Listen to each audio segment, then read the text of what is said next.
Chapter 2. Doesn't Sonny like coconut? Uncle Monty asked. He, Mr. Poe, and the Baudelaire orphans were all sitting around a bright green table, each with a slice of Uncle Monty's cake.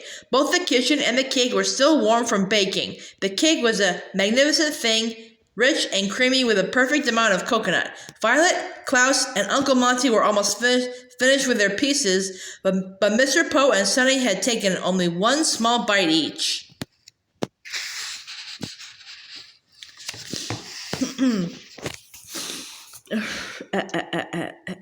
To tell you the truth, Violet said, Sonny doesn't really like anything soft to eat. She prefers very hard food. How unusual for a baby, Uncle Monty said, but not at all unusual for many snakes. The Barbary chewer, for example, is a snake that must have something in its mouth at all times, otherwise it begins to eat its own mouth. Very difficult to keep in captivity. Would Sonny perhaps like a raw carrot? That's plenty hard. A raw carrot will be perfect, Dr. Montgomery, Klaus replied. The children's new legal guardian got up and walked toward the refrigerator, but then turned around and wagged a finger at Klaus. None of that Dr. Montgomery stuff, he said. That's way too stuffy for me. Call me Uncle Monty. Why, my fellow herpetologists don't even call me Dr. Montgomery. What are herpetologists? Violet asked. What do they call you? Klaus asked. Children, Mr. Poe said sternly. Not so many questions. Uncle Monty smiled to the orphans. That's quite all right, he said. Questions show an inquisitive mind. The word inquisitive means... We know what it means, Klaus said, full of questions. Well, if you know what that means, Uncle Monty said, handing a large carrot to Sonny, then you should know what herpetology is. It's the study of something, Klaus said. Whenever a word has ology, it's the study of something. Snakes, Uncle Monty cried. Snakes, snakes, snakes. That's what I study. I love snakes, all kinds. And I circled the globe looking for different kinds to study here in my laboratory. Isn't that interesting? That is interesting, Violet said. Very interesting. But isn't it dangerous? Not if you know the facts, Uncle Monty said. Mr. Poe, would you like a raw carrot as well? You've scarcely touched your cake. Mr. Poe turned red and coughed into his handkerchief for quite some time before replying. No, thank you, Dr. Montgomery. Uncle Monty winked to the children. If you like, you may call me Uncle Monty as well, Mr. Poe. Thank you, Uncle Monty, Mr. Poe said stiffly. Now, I have a question, if you don't mind. You mentioned that you circle the globe. Is there someone who will come and take care of the children while you are out collecting specimens? We're old enough to stay by ourselves, Violet said quickly, but inside she was not so sure. Uncle Monty's line of work did sound interesting, but she wasn't sure if she was ready to stay alone with her siblings in a house full of snakes. I wouldn't hear of it, Uncle Monty said. You three must come with me. In 10 days, we leave for Peru, and I want you children right there in the jungle with me. Really? Klaus said. Behind his glasses, his eyes were shining with excitement. You'd really take us to Peru with you? I will be glad to have your help, Uncle Monty said, reaching over to take a bite of Sonny's piece of cake. Gustave, my top assistant, left an unexpected letter of resignation for me just yesterday. There's a man named Stefano whom I have hired to take his place, but he won't arrive for a week or so I am way behind on preparations for the expedition. Somebody has to make sure all the snake traps are working so I don't hurt any of our specimens. Somebody has to read up on the terrain of Peru so we can navigate through the jungle without any trouble. And somebody has to slice an enormous length of rope into small workable pieces. I'm interested in mechanics, Violet said, licking her fork, so I would be happy to learn about snake traps. I find guidebooks fascinating, Klaus said, wiping his mouth with a napkin, so I would love to read it up on Peruvian terrain. Ew, Jip! Sunny shrieked, taking a bite of carrot. She probably meant something along the lines of, I would be thrilled to bite an enormous length of rope into small workable pieces. Wonderful, Uncle Monty cried. I'm glad you have such enthusiasm. It will make it easier to do without Gustave. It was very strange, his leaving like that. I was unlucky to lose him. Uncle Monty's face clouded over, a phrase which here means, took on a slightly gloomy look as Uncle Monty thought about his bad luck.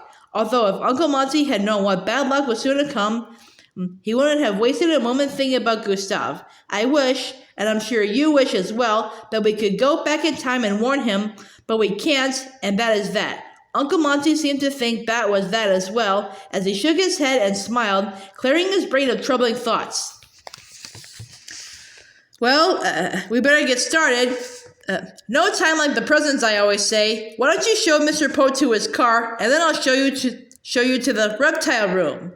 The three Baudelaire children, who had been so anxious when they had walked through the snake-shaped hedges the first time, raced confidently through them now as they escorted Mr. Poe to his automobile. Now, children, Mr. Poe said, coughing into his handkerchief, I will be back here in about a week with your luggage and to make sure everything is all right. I know that Dr. Montgomery might seem a bit intimidating to you, but I'm sure in time you will get used to. He doesn't seem intimidating at all, Klaus interrupted. He seems very easy to get along with.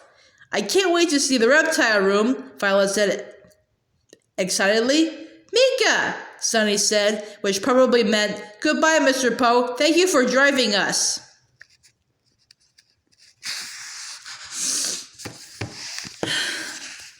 Well, goodbye, Mr. Poe said. Remember, it is just a short drive here from the city, so please contact me or anyone else at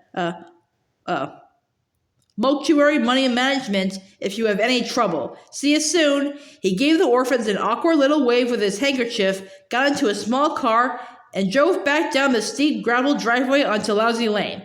Violet, Klaus, and Sunny waved back, hoping that Mr. Poe would remember to roll up the car windows so the stench of horseradish would not be too unbearable. Bambini! Uncle Monty cried out from the front door. Come along, Bambini! The Baudelaire orphans raced back through the hedges to where their new guardian was waiting for them. Violet, Uncle Monty, Violet said. My name is Violet, my brother is Klaus, and Sunny is our baby sister. None of us is named Bambini. Bambini is the Italian word for children, Uncle Monty explained. I had a sudden urge to speak a little Italian. I'm so excited to have you three here with me. You're lucky I'm not speaking gibberish. Have you never had any children of your own? Violet asked. I'm afraid not, Uncle Monty said. I always meant to find a wife and start a family, but it just kept slipping my mind. Shall I show you the reptile room? Yes, please, Klaus said. Uncle Monty led them past the painting of snakes in the entryway into a large room with a grand staircase and very, very high ceilings. Your rooms will be up there, Uncle Monty said, gesturing up the stairs. You can each choose whatever room you like and move the furniture around to suit your taste. I understand that Mr. Poe has to bring your luggage later in that puny car of his, so please make a list of anything you might need, and we'll go into town tomorrow and buy it so you don't have to spend the next few days in the same underwear.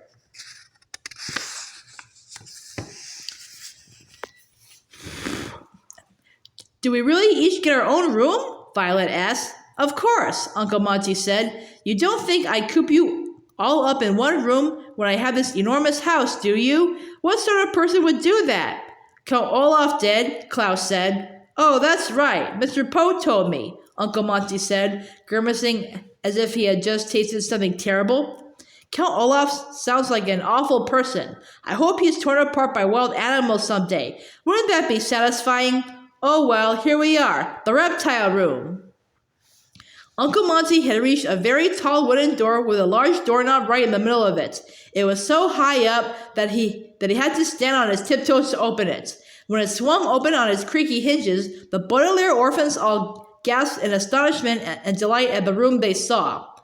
The reptile room was made entirely out of glass with bright, clear glass walls and a high glass ceiling that rose up to a point like the inside of a cathedral. Outside the walls was a bright green field of grasses and shrubs, which was of course perfectly visible through the transparent walls.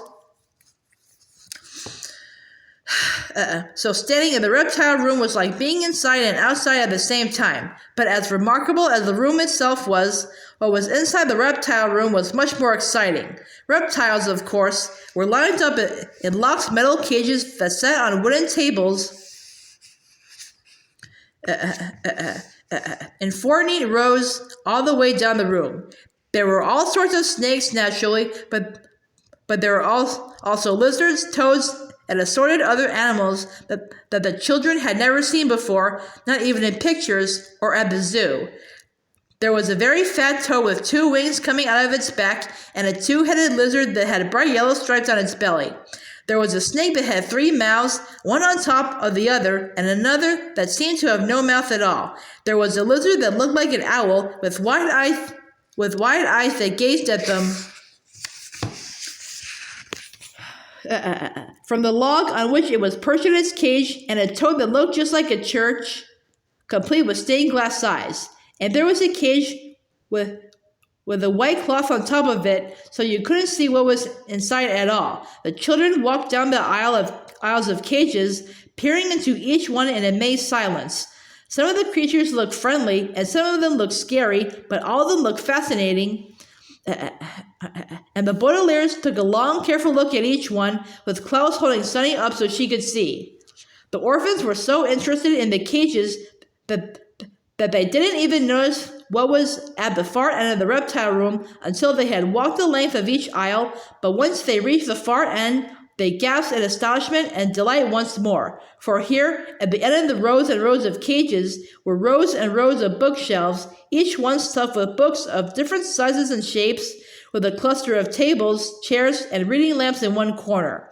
I'm sure you remember that the Baudelaire children's parents had an enormous collection of books which the orphans remembered fondly and missed dreadfully, and since the terrible fire, the children were always delighted to meet someone who loved books as much as they did. Violet, Klaus, and Sunny examined the books as carefully as they had the reptile cages, and realized immediately that most of the books were about snakes and other reptiles. It seemed as if every book written on reptiles, from an introduction to large lizards to the care and feeding of the androgynous cobra, were lined up on the shelves, and all 3 children, Klaus especially, looked forward to reading up on the creatures in the reptile room. This is an amazing place, Violet said finally, breaking the long silence. Thank you, Uncle Monty said. It's taken me a lifetime to put together. And are we really allowed to come inside here? Klaus asked. Allowed? Uncle Monty repeated.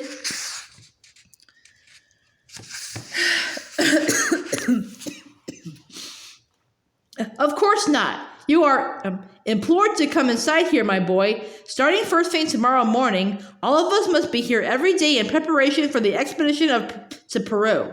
I will clear off one of those tables for you, Violet, to work on the traps.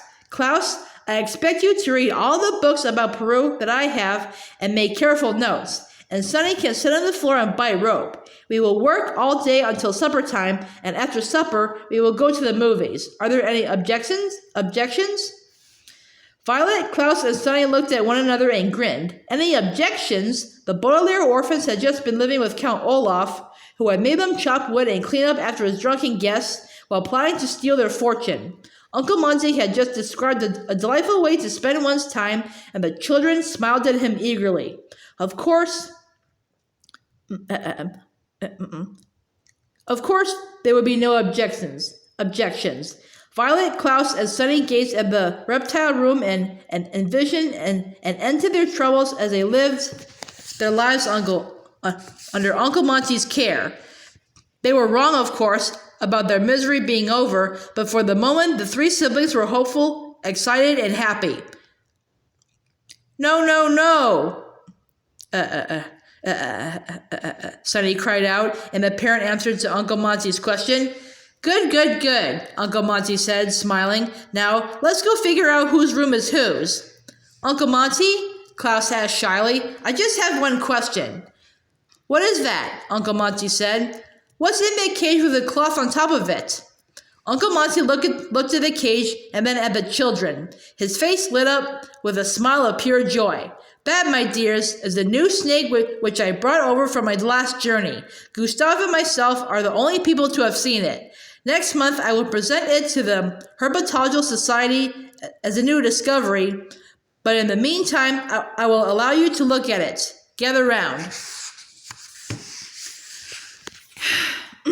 The Baudelaire orphans followed Uncle Monty to the cloth-covered cage, and with a flourish, the word flourish here means a sweeping gesture, often used to show off, he swooped the cloth off the cage. Inside was a large black snake, as dark as a coal mine and as thick as a sewer pipe, looking right at the orphans with shiny green eyes.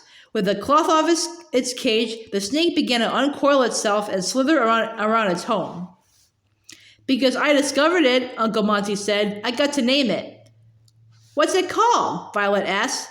The incredibly deadly viper, Uncle Monty replied, and at that moment, something happened which I'm sure will interest you. With one flick of its tail, the snake unlatched the door of its cage and slithered out onto the table, and before Uncle Monty or any of the Baudelaire orphans could say anything, it opened its mouth and bit Sonny right on the chin.